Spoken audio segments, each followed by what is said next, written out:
Hola, soy Marcela Mendoza Río Frío y quería contarte qué cosa es eso del fracaso de la red dorsal. Bueno, la red dorsal es un proyecto para brindar infraestructura para montar internet que nació como una gran iniciativa, con muy buenas intenciones, pero que resultó siendo un ejemplo de todo lo que no se debe hacer. ¿Qué pasó? Mira, en el 2011 se formó una comisión, un grupo de entre expertos, políticos, y empezaron a debatir y a ver cómo se podía solucionar el problema de conectividad del país. ¿Por qué? Porque resulta que solo la costa tenía acceso a internet de banda ancha fijo. La sierra y la selva no tenían redes de infraestructura de comunicaciones, redes fijas, que son el cable de fibra óptica, no había en la sierra y en la selva. Entonces se debatió y se hicieron una serie de reuniones, etcétera, y se concluyó que lo ideal era que el Estado asumiera la construcción de la red de fibra óptica a nivel nacional.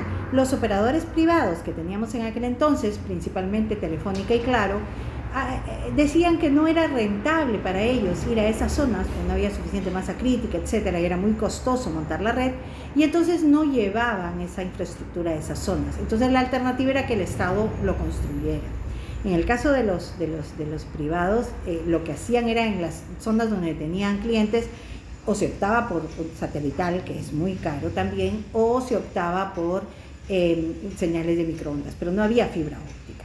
Entonces, en el 2013 se arma una ley, que es una ley de promoción de la banda ancha.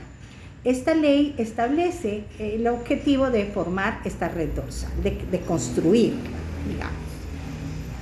En el 2014 se hace un concurso público, había un único postor y ese único postor ganó, que era Azteca, un grupo mexicano.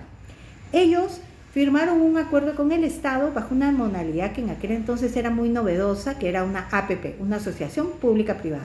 ¿Qué quiere decir? Que Azteca ponía la plata inicial y montaba la obra en 2 años, en el 2016 estaba lista y así fue, y el Estado le iba a devolver en 20 años la plata a Azteca, le iba a ir pagando de a poquitos esa plata a Azteca y le iba a devolver el costo de la construcción de la obra. Además, Azteca iba a estar por 20 años manteniendo la obra, es decir, se iba a encargar de mantener la fibra óptica. Esta fibra óptica es como una carretera. Esa carretera hay que darle mantenimiento.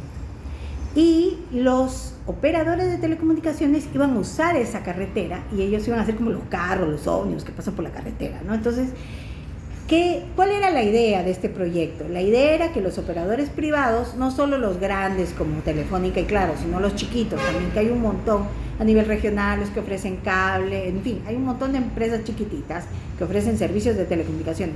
La idea era que todos ellos contrataran a la red dorsal por el tráfico, por el uso de esa carretera. Entonces, ellos la contrataban y iban a pagar, ¿no? Entonces, así se diseñó el contrato y se diseñó el modelo. Incluso soñaban o se creía que iba a haber ganancia, o sea, que iban a tener clientes suficientes y que iban a poder incluso repartirse las ganancias. Lamentablemente esto no ocurrió, y no ocurrió por varias razones. Una de ellas es que el contrato establecía que la tarifa tenía que ser fija, es decir, cualquiera que quisiera usar esa carretera, esa red dorsal de fibra óptica, tenía que pagar $27. ¿Qué fue lo que pasó? Lo que pasó fue que en paralelo que se estaba diseñando la red dorsal, vino una licitación de espectro para telefonía móvil y se ofreció como para ganar la licitación que quien la ganara conectara a una serie de cantidad de pueblos. Para conectar a esos pueblos, el ganador, que fue Vitel, la vietnamita, tenía que tender fibra de todas maneras. Entonces ellos tendieron fibra y empezaron a tender fibra en la sierra. Entonces los operadores de la competencia, es decir, Claro y Movistar, dijeron, no, nosotros no nos vamos a quedar atrás porque no queremos perder esos clientes móviles. Entonces también empezaron a tender fibra. Y al final, cuando era el 2016 y Azteca tuvo lista su obra, el 60% de las zonas en las que estaba la red estatal, digamos, o público-privada, que era la estatal con Azteca, el 60% de la red ya tenía competidores, por lo menos 2, 3 competidores. Estaban los operadores privados ya con redes tendidas, cuando en el 2011 no había nadie.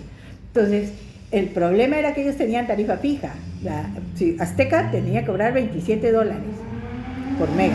En cambio, los otros operadores cobraban $5, $10, $7.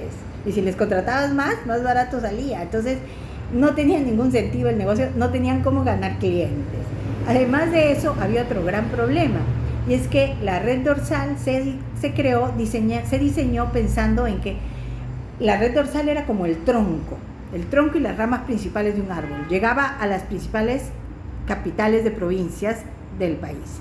Y luego se diseñaron otro conjunto de 21 proyectos regionales que eran más chiquitos, que eran para cada región, o sea, uno para Tumbes, uno para Arequipa, otro para Amazonas, otro para Cusco, en donde se contrataba a otro operador para que montara una red que serían como las ramas de los árboles, ¿no? Las que llegan a las casas.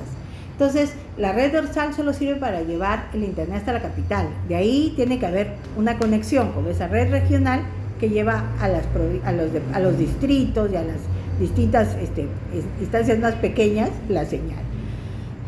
¿Qué pasó? Pues que esos proyectos se atrasaron por un montón de problemas y estuvieron casi 3 años después. Empezaron a estar listos los primeros, cuando en 2016 ya deberían haber estado listos. Y en 2019 ya deberían haber estado todos listos. En 2019 recién habían 2 listos. ¿Qué pasó? Vino la pandemia y no habían estas redes, no estaban listas. Estas redes iban a conectar a los colegios, las postas y las entidades públicas. Entonces, estas entidades públicas iban a dar tráfico a la red supuestamente. Como eso no pasó, las entidades públicas no tenían internet. De hecho, en la pandemia muchos colegios no tenían internet. ¿Y cuál fue el gran problema? La red estaba subutilizada en entonces y sigue